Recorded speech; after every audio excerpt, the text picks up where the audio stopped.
千日にも勝る主との一日をしたい主の愛の中でその愛歌う오늘의 말씀은 골로새서 3장 10절의 말씀이 되겠습니다. 골로새서 3장 10절의 말씀이 되겠습니다. 제가 먼저 읽겠습니다. 새 사람을 입었으니 이는 자기를 창조하신 자의 형상을 쫓아 지식에까지 새롭게 하심을 받는 자니라. 아멘. 오늘의 말씀 타이틀은 하나님의 걸작품이 될 때까지라는 이 타이틀이 되겠습니다. 그래서 우리가 이 말씀을 듣고 아멘해서 놀라운 역사가 여러분의 삶을 통하여서 일어나길 간절히 소원합니다. 아멘. 여러분 미술을 초등학교 때 조금씩은 다 공부를 해보셨을 것이에요. 그래서 제가 간단한 질문을 한번 내보도록 하겠습니다. 스케치와 드로잉의 차이가 무엇인 줄 아시나요? 여러분 스케치북은 많이 들어보셨죠? 스케치북. 근데 드로잉은 또 생소한 단어일 수도 있습니다. 스케치를 하면 본격적인 그림을 그려내기 전에 머릿속에 가지고 있는 형상 또는 아이디어를 대략적으로 종이에 자유롭게 그려내는 것을 스케치라고 합니다. 이 드로잉이라는 것은 이전에 그려놓은 그 스케치의 형상들을 이제는 확정시키는, 최종화시키는 그 작품을 드로잉이라고 합니다. 그래서 유명한 예술가들의 작품을 보면 그 작품이 있기 전에 반드시 수많은 스케치들이 그려져 있습니다. 그 스케치들을 나중에 최종화시켜서 이 작품으로 만들게 되죠. 그래서 드로잉이 됩니다. 위대한 예술가일수록 이 최종 작품이 있기 전에 스케치의 분량이 엄청나게 많이 있더라고요. 그만큼 심의를 기울여서 만드는 것을 알 수가 있게 됩니다. 여러분 잘 아시는 미켈란젤로 여러분 잘 아시죠? 이 미켈란젤로와 같은 유명한 예술가의 스케치를 한번 찾아보게 되었어요. 첫 번째 사진 한번 보여주시길 바랍니다. 여러분 한번 보시길 바래요. 근데 딱 봤을 때 이게 도대체 뭔지 잘 모르겠죠, 그죠? 예. 그래서 어떻게 보면은 저희 딸 샤로니와 같은 애가 이렇게 그냥 뭔가를 그린 것 같은데 이해하지 못하는 그런 수준의 그림 같기도 하고 또 낙서장 같기도 하고 그런데 그런 스케치들이 나중에는 모여져서 최종 작품을 봤을 때 정말 입이 떡 벌어지게끔 환상적으로 보이게 되는 것입니다. 이 스케치가 어떻게 되느냐 그 다음 사진 보여주시길 바래요. 놀랍지 않습니까? 이 최종 작품이 처음부터 그냥 생겨난 것이 아니라 스케치들과 스케치들을 통하여서 이 나중에는 최종 작품이 됐다라는 것입니다. 그래서 처음에는 그 스케치만 보면은 도대체 이게 뭔지 알지 모르겠는데 나중에 그 최종 작품을 봤을 때 그 형상이 여기 있었구나, 저기 있었구나, 거기에서 비롯됐구나라는 것을 나중에는 알게 된다라는 것입니다. 그래서 보통 그쪽 세계의 이 미술 세계를 잘 모르면 단순히 우리가 생각하기에 어떤 영감을 받아가지고 즉흥적으로 막 그렸다라고 생각하시는 분들이 많으신데 사실은 그게 아니라 최종 작품 뒤에는 수많은 스케치들이 그 완성품이 있게끔 뒷받쳐주고 있었다라는 것을 우리는 발견할 수 있어요. 물론 예술가의 천재적인 창의력이나 또는 영감, 능력이 있겠지만 더 중요한 것은 그 아이디어들을 확실하게 구체화시키는 그런 몇 번이고 사전에 그것을 그려보고 연습해서 최고의 작품이 만들어질 때까지 그 노력 내지는 열정이 더욱더 중요하지 않는가라는 생각을 해보게 되었습니다. 저는 하나님이 우리 인류의 역사를 시작하시고 계획하신 모든 일들이 마치 이 스케치와 드로잉, 최종 작품의 진행이다라는 것을 생각해 보게 되었습니다. 예레미야서 18장에 하나님은 우리의 토기장이가 되시고 우리는 그 손에 만들어질 토기다라는 말씀 여러분 잘 아실 거예요. 우리의 모든 인류가 하나님을 인정하는 사람, 인정하지 않든 믿든 말든 상관없이 막론하고 창조주 되신 하나님은 우리 모든 한 사람 한 사람에게 계획을 가지시고 또 우리를 인도하신다라는 것을 분명히 여러분 꼭 믿으시길 바랍니다. 모든 사람에게는 하나님의 최종 작품이 그려질 때까지 계획을 가지시고 사전에 수많은 스케치들을 미리미리 그리시는 거예요. 그래서 그 최종 작품이 될 때까지 우리를 인도해 주신다라는 것입니다. 그것이 무엇이냐? 이 한 사람 한 사람이 구원의 완전한 작품이 될 때까지, 또 우리의 삶을 통해서 하나님의 놀라운 영광을 나타낼 수 있는 그런 귀한 하나님의 도구가 될 때까지 계속적으로 우리의 삶의 스케치를 그리시고 계시다라는 것이에요. 방금 보신 미켈란젤로의 최후의 심판이라는 그 그림이었는데, 그 그림을 보면서도 참 큰 은혜를 받게 되었습니다. 그 은혜가 무엇이냐면, 물론 우리가 죽고 나서 이 천국이 있다라는 것, 그것도 물론 큰 은혜가 되지만, 우리의 인생을 전체적으로 바라봤을 때, 또 그리고 그 그림을 봤을 때 너무나 매치가 되는 것이에요. 어떤 것이냐면, 그 그림처럼, 그 그림에는 가장 중심에 하나님이 계시고 천국이 위에 있고 지옥이 아래에 있잖아요. 그죠?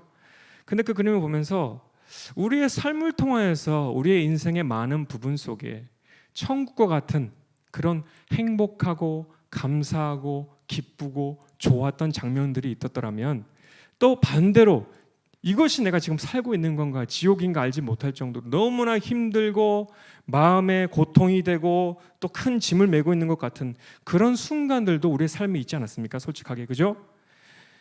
그러나 그 중에 가장 깊게 모든 그림을 전체적으로 보면서 깨닫게 된 것은, 그 모든 희노애락의 중심에도 하나도 그냥 우연히, 그냥 어떤 재수가 없어서 속에 말하는 그래서가 아니라, 그 모든 가장 중심 속에는 하나님께서 모든 것을 계획하시고 움직이고 있으셨다라는 그 사실을 발견하게 되더라고요.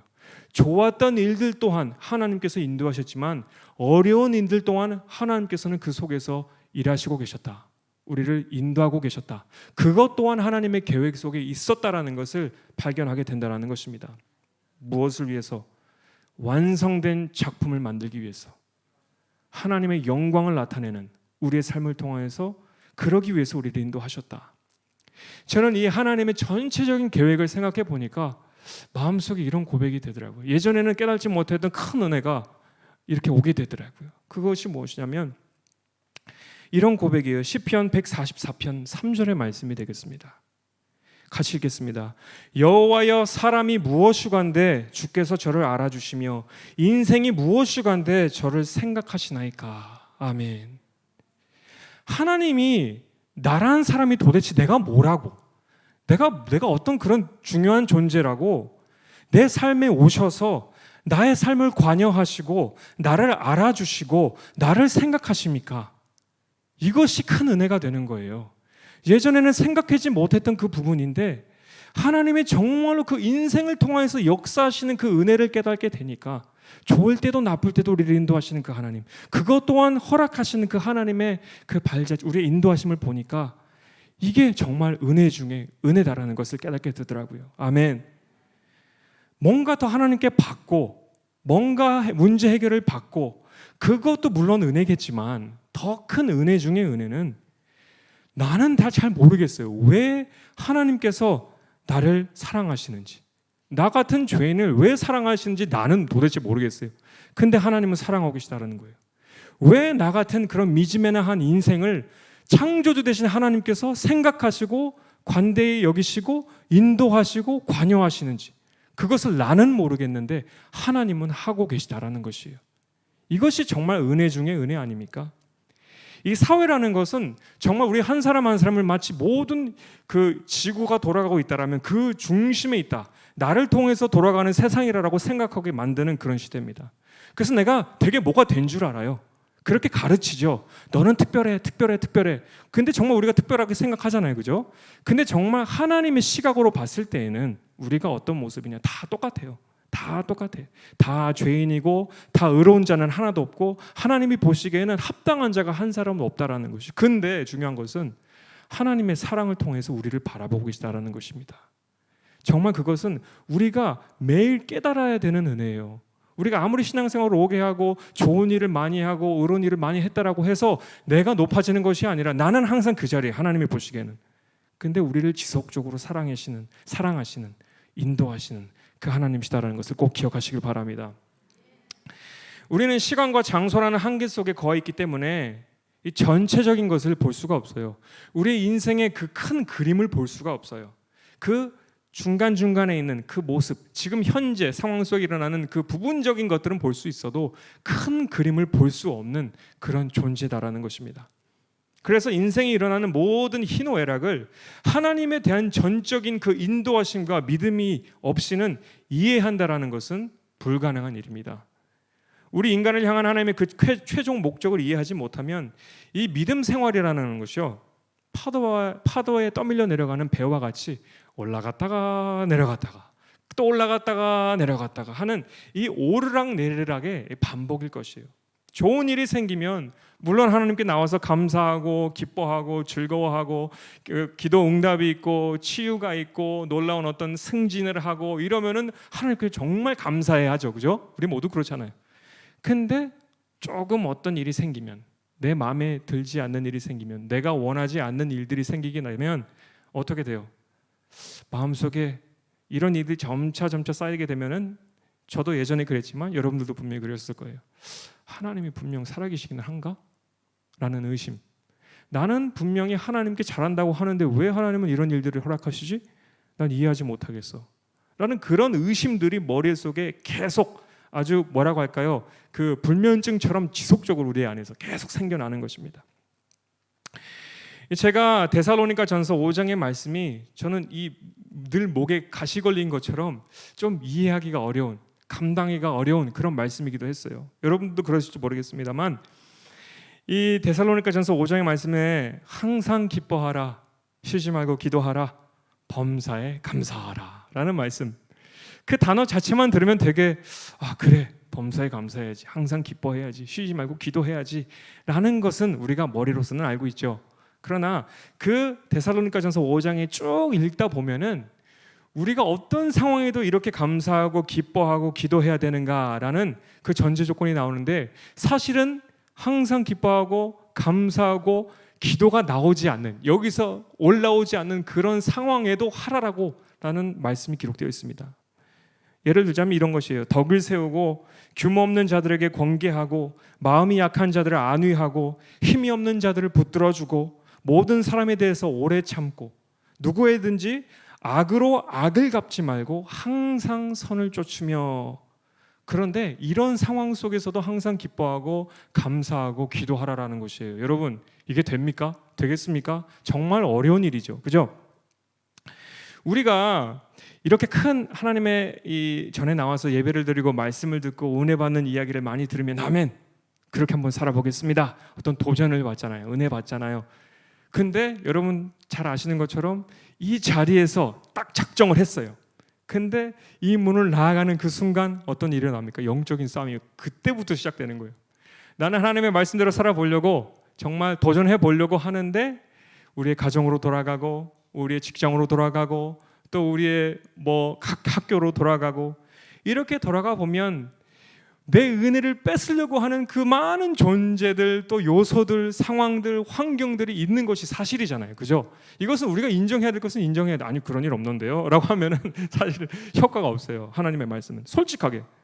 근데 어떻게 항상 기뻐할 수 있는가? 이렇게 나의 기쁨, 감사, 내가 기도하고자 하는 그 마음을 뺏으려고 하는 많은 것들이 있는데 내가 어떻게 이 마음을 가질 수 있는가? 여러분, 한 가지 확실하게 말씀드리는 것은 지금 우리 현재 상황과 일어나는 모든 일들을 바라보고 초점을 그곳에 두게 되면 절대로 그 일을 할 수가 없습니다. 이 말씀을 지킬 수가 없어요.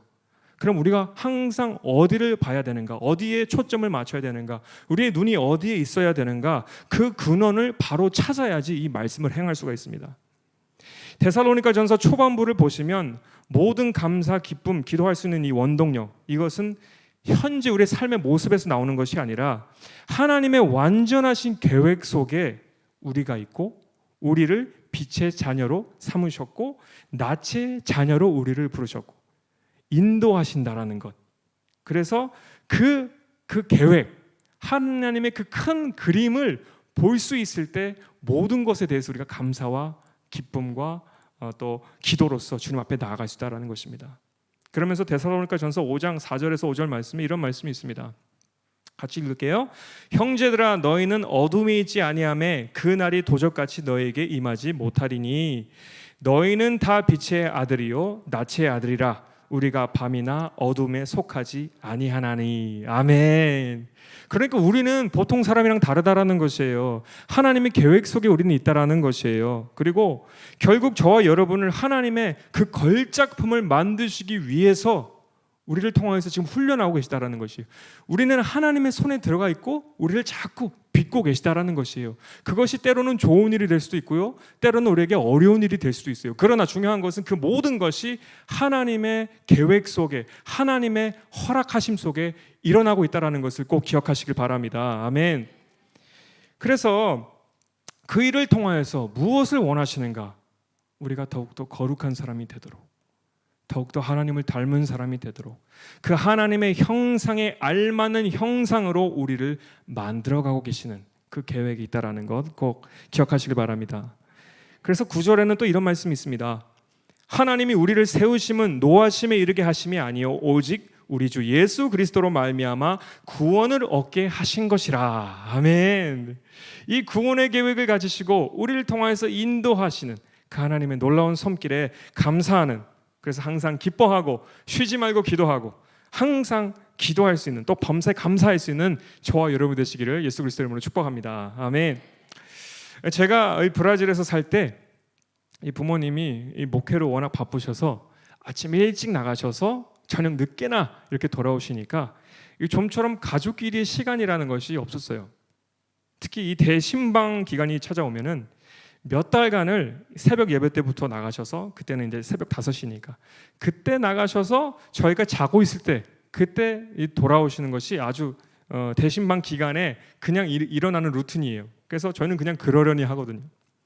그래서 그 시간에는 가족 식사 한번 하는 것이 정말, 얼굴로 맞대고 식사하는 것이 정말 어려운 일이었습니다.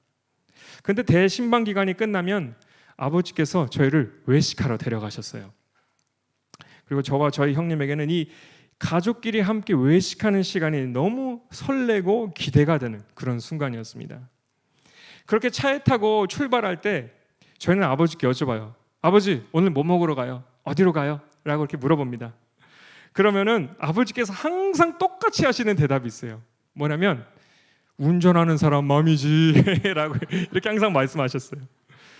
이렇게 말씀을 해주셨는데 여러분, 분위기가 어떤 분위기냐면, 여러분 어떤 독재자 아버지, 아주 가부장적인 그냥 따라와, 이게 아니라 그냥 아주 아름다운 분위기 속에 이렇게 오고 가는 그런 말이었거든요. 그러면 저희들도 이미 알고 있지만 또 물어봐요. 아버지 어디 가는데요? 뭐 먹는데요? 라고 계속 보챕니다. 운전자 맘이지, 운전자 맘이지 하고 계속 말해주지 않았어요. 끝까지. 근데 우리는 그 목적지를 알지 못하는 상태로 단지 따라가는 거잖아요. 그죠? 아버지가 인도하시는 대로. 근데 중요한 것은 그 도착지에 정말 도착해 보면은 정말 우리가 상상하지도 못했던 좋은 곳으로 우리를 데려가시더라고요. 그래서 가까운 것보다는, 그 집에 가까운 근처에 있는 게 햄버거라든지 뭐 피자 파는 집이라면 조금 드라이브를 하시면서 함께 기분 전환도 하고, 또 신방 시간에 성도님들께서 우리 목사님 이렇게 아버지를 대접해 주시면 그 맛있는 데를 기억하셔서 우리 애들 데리고 가면 좋아할 거야 라고 기억을 하시는 거예요. 그래서 그곳까지 데려가셔서 짜장면이라든지 이런 거, 그때 어렸을 때는 못 먹는 거, 그런 거를 데리고 가셔서 먹여주셨다라는 거예요. 그래서 이 아버지와 함께 가는 그 모든 이 어떤 외식이라든지 가는, 아버지께서는 분명히 그 목적지를 말씀해 주시지 않지만 그 마음속으로 아는 것은 뭐냐면, 이렇게 매번 우리를 데려가 주실 때마다 실망하지 않았거든요. 기뻐했거든요. 그러니까 그 순간들이 기대가 되는 거예요. 설레는 거예요. 아버지께서 이번에는 또 어디를 맛있는 곳을 데려가 주실까? 그 순간순간이 기다려지는 거예요. 알지 못해도 기대가 된다라는 것입니다. 이것처럼 하나님께서는 우리 하나님 아버지시잖아요. 그죠? 우리 하나님 아버지께서도 우리의 삶을 통해서 그 계획하신 일들은 우리가 지금은 보지 못하고 상상하지 못하지만 그 결과물은, 그 도착지는 우리가 그날에 가서 보면 이래서 모든 일들이 있었구나 깨닫게 되는 거예요. 아까 미켈란젤로 사진을 보시면서 스케치를 보면 도대체 이게 뭐야? 이게 뭐지? 라고 생각되는데 그 최종 작품을 봤을 때는 이해가 되잖아요. 마찬가지로 하나님의 인도하심도 마찬가지입니다. 우리의 인생을 계속 인도하시는데 우리가 이해가 안 될 때가 있어요.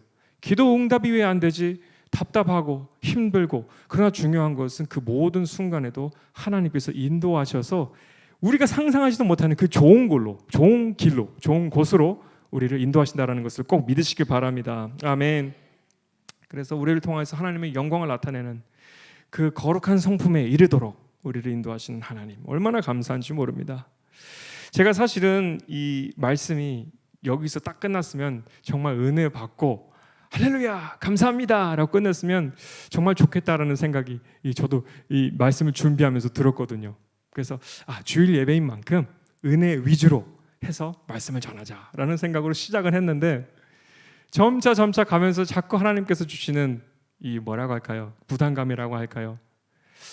마음을 여는 것도 정말 중요하다. 은혜를 부어서 모든 성도들이 마음을 열고 아멘 하는 것도 중요하다. 그러나 더욱더 중요한 것은 그 마음이 열렸을 때 하나님의 필요한 말씀들이 선포되는 것이 더욱더 중요하다 라는 마음을 계속 주더라고요. 그래서 저도 사실은 딱 준비하면서 여기까지 딱 하면 할렐루야 아멘 하고 끝나겠다라고 생각했거든요. 근데 그게 아니더라고요. 얼마나 여러분을 사랑하시는가라는 그 하나님의 마음을 깨닫게 됐어요.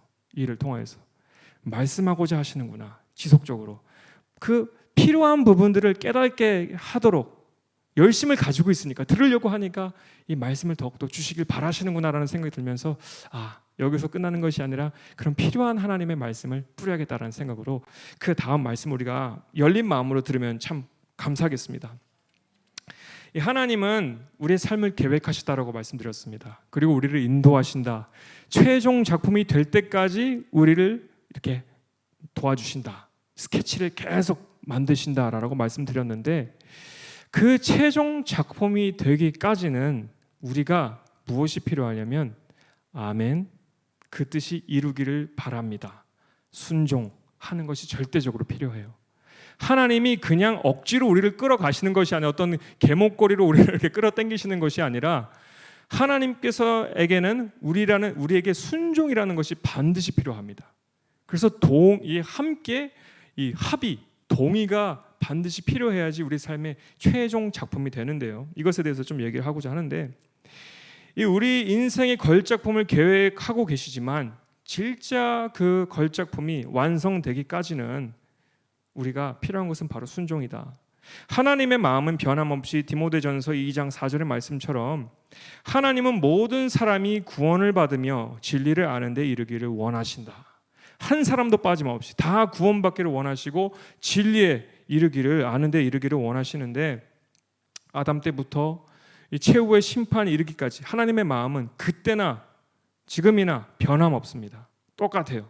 그러나 문제는 오늘 이 메시지의 핵심 부분도 되겠지만 하나님의 계획에 그려진 우리들이지만 스케치로 끝나면 안 되고 하나님의 형상을 닮은 걸작품이 되도록 하나님께서 그리실 수 있을 만한 새로운 하얀 종이가 되어야 된다는 것입니다. 스케치로는 다 이미 그려져 있기 때문에 더 이상 그릴 수가 없어요. 새로운 걸작품에 맞는 새로운 종이가 우리에게 준비되어 있어야 되는데, 그것이 무엇이냐? 바로 순종이다라는 것입니다.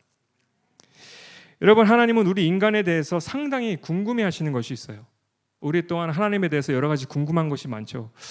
왜 하나님은 이렇고 저렇고 궁금한 게 많으실지 몰라도 하나님도 우리에 대해서 되게 궁금해하시는 것이 있습니다. 질문을 가지시는 것이 있으신데, 그것이 무엇이냐면은 우리 사람의 선택입니다. 우리의 사람의 선택. 이 미켈란젤로의 그림 중에 가장 중요하게 여겨지는 그림, 천지창조, 여러분 잘 아시죠? 그 가장 중심에 그려진 이 그림입니다. 한번 보시길 바라요. 네, 이 그림이에요. 하나님의 인도하심과 또 우리 사람의 선택, 이것이 손이 서로 맞아야지 역사는 일어나요. 그러나 여러분 잘 보시면 그 다음 사진 보시면 아직까지도 손이 닿지 않은 채 있는 우리의 모습은 혹시 있지 않습니까? 이것이 정말 중요합니다. 하나님은 우리를 구원하시고자 하셔서 그 아들을 주시기까지 최고의 것을 우리에게 선물해 주셨는데, 하나님의 시각으로는 처음부터 끝까지 가장 좋은 것을 우리에게 주셨는데, 사실 하나님의 이 원리로서는 로지컬하게 생각하면 뿌린 대로 거두게 하시는 것이 하나님이시거든요. 자연의 원리도 그렇잖아요. 뿌린 대로 거두게 하시는 게 하나님이신데, 하나님은 최고의 것으로 우리에게 뿌려주셨는데 그 결과가 원하던 바로 나오지 않는 거예요. 뿌린 대로 걷어지지 않는 거예요. 그것에 대해서 의문을 가지신다라는 것입니다. 그래서 이사야서 5장의 말씀을 보면 아주 명확하게 기록되어 있는데, 이사야서 5장 2절에서 4절까지의 말씀을 같이 읽겠습니다. 시작. 땅을 파서 돌을 제하고 극산품 포도나무를 심었도다. 그 중에 망대를 세웠고 그 안에 술틀을 팠었도다. 좋은 포도나무 맺기를 바랐더니 들포도를 맺었도다. 예루살렘 거민아 유다 사람들아 구하노니 이제 나와 내 포도원 사이에 판단하라. 내가 내 포도원을 위하여 행한 것 외에 무엇을 더할 수 있었으랴. 내가 좋은 포도 맺기를 기다렸거늘 들포도로 맺힘은 어찌민고. 아멘. 이것이 우리에게 가진 하나님의 의문이세요. 나는 최고의 것을 줬는데 왜 들포도가 났을까? 이 의문. 좋은 계획만을 가지고 계신 것이 아니라 바위와 같이 딱딱했던 우리의 마음을 성령으로 그 돌을 파서 그 돌을 제하시고 또 그 안에 예수 그리스도라는 극상품의 포도나무를 그 안에 심으시고 또 하나님의 메신저들과 또 교회라는 그 공동체 속에서 망대와 술틀을 파주셨는데 최고의 것으로 우리에게 준비해 주셨는데 이제는 좋은 포도만 맺으면 되잖아요. 근데 어째서 들포도가 맺어졌느냐라고 물어보시는 것이에요. 여러분, 이 부분이 오늘 메시지의 핵심이 되는 이유가 무엇이냐면 인류의 역사를 통해서 볼 수 있는 것은 하나님은 늘 변함없이 우리에게 다가오셨지만 인류도 변함없이 선택한 것은 하나님이 하시고자 하시는 그 구원의 역사를 스스로 거부한 그 반복이에요. 인류의 역사라는 것은 그래요. 이게 성경의 정리가 됩니다. 하나님은 사람을 사랑했지만 사람은 하나님을 거부했다. 그게 성경의 정리가 됩니다. 아까도 보여드렸던 것처럼 천지창조의 사진처럼 하나님께서는 손을 쭉 뻗으셔서 어떻게든지 그 아담, 그 사람을 만지려고 하세요. 구원하시려고 하세요. 그 놀라운 뜻을 이루려고 하세요. 그러나 중요한 것은 사람은 그럴 만한 의도가 없다라는 것이에요. 하나님께 손을 내밀고자 하는 마음에 별로 동기가 없어요. 열정이 없어요. 그냥 아까 사진 다시 한번 보여주실래요? 하나님은 손을 쫙 펴고 계십니다. 네, 아직 사진이 안 나오네요. 네. 그런데 아담은 어떻습니까? 대충 손을 뻗고 있어요. 얼마든지 그 손을 뻗게 되면 만질 수 있는데 손을 그만큼 뻗지 않고 있다라는 것이에요. 이것이 하나님과 인간의 사이의 모습이며 전체적인 성경의 핵심이에요. 하나님은 우리를 사랑하시고 구원코자 하시고 놀라운 하나님의 계획을 가지시고 있지만 결국에 사람은 그 하나님의 뜻을 이루고자 하지 않는다라는 것이죠. 그 말이 무엇이냐면 궁극적으로 이 우리의 선택이 어디로 향하느냐에 따라서 아무리 좋은 계획을 하나님께서 가지시고 계셔도 우리가 선택해서 그 뜻을 이루고자 하지 않는다라면 결국 우리는 스케치만 남겨지는, 걸작품이 되지 못하고 계획만 있는, 하나님의 계획만 있고 그 열매가 맺지 못하는 그런 상태로 우리는 남아지게 된다라는 것입니다. 이 사람은 다른 어떤 피조물과 다른 것이 무엇이냐면 아까도 말씀드렸지만 상호 합의가 반드시 필요한 관계의 형식으로 우리는 만들어졌습니다. 다른 피조물 모든 것은 하나님께서 디자인하신 그 설계대로 살아요. 그리고 살고 그렇게 죽어요. 그러나 인간만큼은 사람의 선택을 통하여서 그 인생과 운명이 변화되게 되어 있습니다. 이것이 사람과 이 다른 피조물과는 다른 것이에요. 아주 좋은 예가 그래서 결혼이에요. 성경에는 결혼에 대해서 많이 말씀하시죠. 거룩한 신부에 대해서 많이 말씀하시죠. 그것이에요, 바로 결혼. 상대방이 아무리 내가 좋다, 나가 없으면 못 살겠다, 자기 전 재산을 다 팔아서 가장 큰 다이아몬드를 사서 우리에게 프로포즈를 한다 할지라도 내가 그 마음을 받지 않으면 이 결혼은 성세가 되지 않는 것처럼 하나님께서 우리에게 최고의 것을 주셨어도 내가 그 마음을 받고 나도 또한 함께 가겠습니다라는 결단이 없을 때에는 역사가 일어나지 않는다라는 것이에요. 그래서 정말 이 상호 합의가 얼마나 중요한가라는 것을 우리가 다시 한번 생각해 볼 수가 있습니다. 그래서 많은 크리스천들이 하나님의 계획하신 걸작품으로 이제 새롭게 그려져야 할 종이가, 순종이 필요한데 아직까지 구상만 되어 있는, 스케치만 있는, 얼룩덜룩한 모습으로 새 종이를 준비하지 못한 채 남아있는 그런 크리스천들이 의외로 안타깝게도 많다라는 것입니다. 정작 우리를 부르신 하나님의 계획은 하나님의 걸작품이지만, 그렇지만 이 스케치로만 남겨져 있는, 걸작품이 아직도 되지 못하는 그런 상태. 이 새 하얀 종이라 함은 하나님께 내 생명을 전적으로 드리는, 항복하는 그런 의미도 있고요. 거듭난 자의 삶이라고도 할 수 있고요. 이제는 내가 원하고 소원했던 삶에서 하나님이 원하시고 소원하는 삶을 사는 것이 바로 이 새하얀 종이가 되는 것입니다. 그래서 여기서 하나님께서 스케치가를 많이 쓰셔서 우리의 인생이 계속 이렇게 진행이 된다, 계획이 있다라는 그런 의미도 되지만, 우리 인간의 측면에서 스케치라 하는 것은 무엇이냐면 어떤 성경적인 지식 또는 어떤 종교 생활의 형식, 이런 것을 아는 것도 의미가 됩니다. 그러니까 교회 좀 다녀본 보신 분들은 이 거룩한 크리스찬이 어떻게 살아야 되고 무엇을 해야 되는지, 하나님께서 뭘 요구하시는지 다 알잖아요. 그죠? 성경적인 지식도 알고 예배 모든 형식도 알고 크리스찬이 어떻게 살아야 되는가 또 다 지식적으로는 알고 있습니다. 귀에 딱지가 붙을 정도로 매주마다 그 성경 말씀을 들으니까 거룩한 삶이라든지 또는 사랑하는 삶, 화평하는 삶, 상대방을 위해서 사는 삶, 희생적인 삶, 이런 것들 다 알죠. 그러나 정작 중요한 것은 이런 지식들과 어떤 형식을 아는 것이 하나님의 완성품이 된 그 걸작품이 된 것이 아니라 이 지식만 알고 아직까지 형식에 매여 있는 모습은 아직도 스케치의 모습에 불과하다라는 것을 여러분 꼭 말씀드리고 싶습니다. 성경적인 지식으로는 신앙생활의 어떤 활동들 또는 성경에 대한 지식들, 이런 것을 잘 알아서 더 이상 쓸 곳이 없을 정도로 빽빽히 기록되어 있지만, 우리의 삶을 하나님의 뜻대로 살기로 선택하지 못해서 하나님의 계획하신 걸작품이 되지 못하고 있는 우리가 있지는 않습니까? 이 의미가 어떻게 보면은 스케치만 그려져 있다? 이것이 되게 가볍게 느껴질 수도 있어요. 그러나 성경적으로 보면 스케치만 되어 있다, 아직도 걸작품이 되어 있지 못하다라는 의미가 무엇을 의미하냐면 마치 이런 거예요. 멸망할 소돔과 고모라 성에서 하나님의 은혜로 도망쳐 나온 롯의 아내, 그러나 뒤돌아봤다가 소금 기둥이 된 이 롯의 아내가 바로 지금 제가 말하는 스케치만 그려진 운명이 됐다라는 것입니다. 하나님께서는 이 롯 온 가족을 구원하시기로 계획하셨어요. 그리고 그 성 밖까지 나올 수 있도록 인도해 주셨어요. 그리고 말씀하셨어요.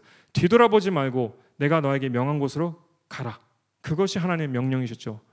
처음에는 잘 따라가다가 롯의 아내가 뭘 했어요? 뒤돌아봤잖아요. 본인의 선택으로 뒤돌아봤습니다. 그래서 소금 기둥으로 끝나고 말았죠. 마찬가지예요. 하나님의 구원의 계획이 있었지만 선택하여서 그 걸작품이 되지 못한 상태에서 소금 기둥으로 끝나고 말았다. 이것이 우리가 정말 작게 볼 것이 아니라는 게 이런 것입니다. 계획은 누구에게나 하나님께서 다 가지고 계시지만 중요한 것은 걸작품이 되는 것은 많지 않다라는 것입니다. 또 예수님의 제자로 부르심을 받고 재정 관리까지 신임을 받았던 가룟 유다가 바로 하나님의 계획과는 전혀 다른 길로 간 스케치만 그려진 사람과 같습니다. 위대한 예수님의 제자로 부르셨지만 하나님의 아들을 판자로 스스로 돈을 선택해서 그 길로 가게 된 것이죠. 많은 분들은 또 특별히 믿음이 없는 분들은 그런 생각을 많이 하죠.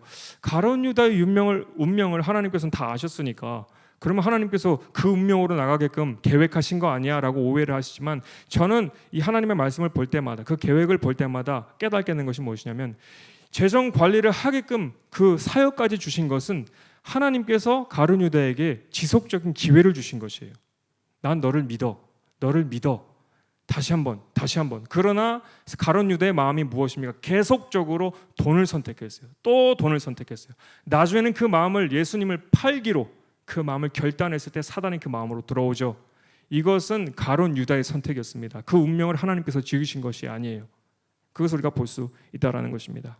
그 외에도 첫사람 아담 또는 실패한 왕 사울, 모두가 하나님의 위대한 계획 속에 특별한 부르심을 받았습니다마는 결국 꽃을 피지 못하고 스케치만 그려진 실패한 최후를 맞이하게 되었다라는 것입니다. 새로 그려질 새한 종이가 준비되어지지 못해서 하나님께서 그 사람을 통해서 완성 작품을 그릴 수 없게 된 그 비극이 된 것이죠. 이 이야기는 먼 남의 이야기가 아닌 것을 여러분 잘 아실 것이에요. 우리 이야기가 됩니다. 특히 이 자리에 함께 계신 저와 여러분 모두 하나님은 우리의 삶에 찾아오셔서 최고의 것을 주셨어요. 그래서 어떻게 보면은 하나님께서 우리에게 최고의 것을 요구하시는 것은 되게 당연한 일이에요. 왜냐하면 최고의 것을 우리에게 주셨기 때문에. 그런데 행여라도 우리의 솔직한 삶의 모습을 바라봤을 때 나는 맛있는 최상품의 포도가 되어 있는가라는 질문을 우리 스스로 한번 판단해 볼 필요가 있다고 생각합니다. 성경 몇 절 하면 머리로 바로 술술 나오는 게 하나님의 말씀이고, 또 기도의 자리에 한번 앉으면 몇 시간씩 기도하고 모든 신앙 활동은 그럴듯하게 하는데 머리로는 술술 읊어지는 그 성경 지식이 내 자신을 판단하기보다 주위 사람들을 판단하기에 바쁜 그런 우리가 혹시 있지는 않습니까? 그리고 정작 내 삶에 그 말씀이 적용되고 있지 않은, 머리로는 아는데 삶에는 적용되지 있지 않은 그런 우리가 혹시 있지는 않습니까? 기도의 자리에 나와서 기도하고 몇 시간씩 기도하는 거 정말 그것은 중요합니다. 하나님께서 기뻐하시는 일이에요. 그러나 정작 기도는 무엇입니까? 하나님과의 대화잖아요. 그죠? 근데 우리의 삶 속에서 우리의 양심을 통해 성령님께서 말씀하시는 그 말씀에 대해서 우리가 얼마나 순종하고 계십니까? 얼마나 그 성령님과 대화하고 계십니까? 이런 질문을 해볼 필요가 또 있겠죠. 예배 자리에 나와서 예배는 드리지만 내 삶이 진정으로 신령과 진정으로 드려지는 살아 움직이는 그런 예배자의 삶을 살고 있는가? 이것 또한 다시 한번 생각해 볼 필요가 있다는 것입니다. 혹시라도 하나님이 나를 보시기에 너는 왜 들포도의 모습을 가지고 있느냐? 아직도 왜 예복이 준비되어 있지 않느냐?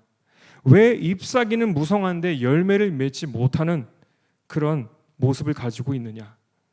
왜 완성된 작품이 되지 못한 채 스케치만 잔뜩 그려져 있느냐라고 의아하시는 그런 예수님이 혹시는 또 하나님이 계시지 않습니까? 우리가 그래서 준비하자라는 것이에요. 겉모습으로 봤을 때는 정말 똑같아 보여요. 말씀을 많이 알아요. 기도의 자리에 나와요. 예배를 드려요.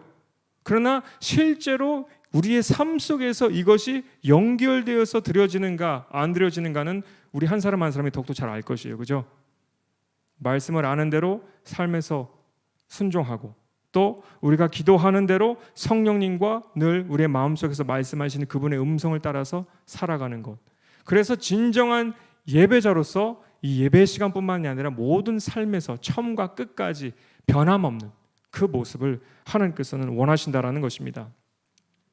이 말씀을 준비하면서도 여러분을 얼마나 사랑하시는가, 하나님께서 얼마나 여러분에게 좋은 계획을 가지시고 계시는가 다시 한번 저는 생각해 보게 되었습니다. 그리고 깨닫게 되었어요. 그리고 하나님께서 주시는 생각이 무엇이냐면, 물론 하나님께서 이것이 어려운 것은 알지만 그래도 들을 귀가 있으니까 지속적으로 얘기해라라는 그 말씀을 주시는 거예요.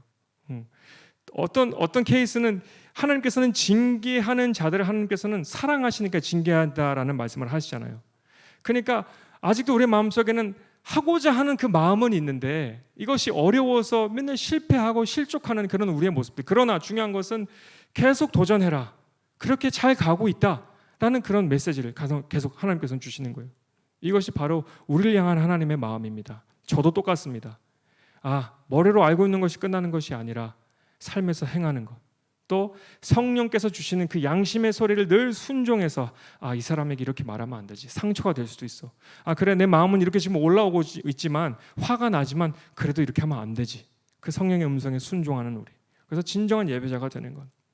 그래서 정말 하나님께서는 여러분 한 사람 한 사람을 큰 계획을 가지시고 사랑하고 계시는구나 라는 생각을 저는 크게 해보게 되었습니다. 이 하나님은 또 우리 목사님 사모님을 비롯해서 우리 모든 이 사역자들 또 이 메시지를 전하는 우리 모든 분들은 정말 여러분들을 진짜 끔찍하게 사랑한 것 같아요. 그래서 더 이렇게 필요한 말을 전해야겠다라는 그 열정이 막 생기는 것 같아요. 정말 하나님께서는 원하시는 바가 있고 우리에게 명령하시니까 우리도 그래, 이분들이 더욱더 잘 되길 바래, 더 말씀이 있어 세워지길 바래, 더욱더 기도의 사람이 되길 바래, 성령의 사람이 되길 바래라는 그 마음이 있기 때문에 기속적으로 우리에게 부담감도 주시고 우리도 이것을 전하고 있는 것 아니겠습니까? 그래서 이것이 좀 지금 내가 듣기에는 힘들고 어렵다 할지라도 이것이 여러분의 삶 속에서 순종하게 되면, 또 이것을 적용하게 되면 정말 그 걸작품들이 그려지게 되니까 여러분 꼭 기억하시고, 그래서 우리 모두가 하나님이 기뻐하시는 그런 걸작품이 되는 저와 여러분이 되시길 예수 그리스도의 이름으로 축복합니다. 아멘. 그러기 위해서는 우리의 삶을 하나님께 내어드려야 되겠죠. 순종해야겠죠. 그것이 바로 그 걸작품이 되는 지름길이 되겠습니다. 하나님 우리의 삶의 위대한 일들을 스케치하고 계십니다. 이제는 스케치로 머무는 것이 아니라 우리가 하나님의 마스터피스, 대작품이 될 수 있도록 하나님의 영광과 또 영혼을 구해서 부르신 그 부르심에 100배 이상 열매를 맺는, 그래서 순종하는 저와 여러분이 되시기를 예수 그리스도의 이름으로 축복합니다. 우리 같이 기도하시겠습니다. 내가 웃고 또한 우루와시기 주미쯤에 선어아이 으따은 오나르슈 선어미가오 아오기 슈노아이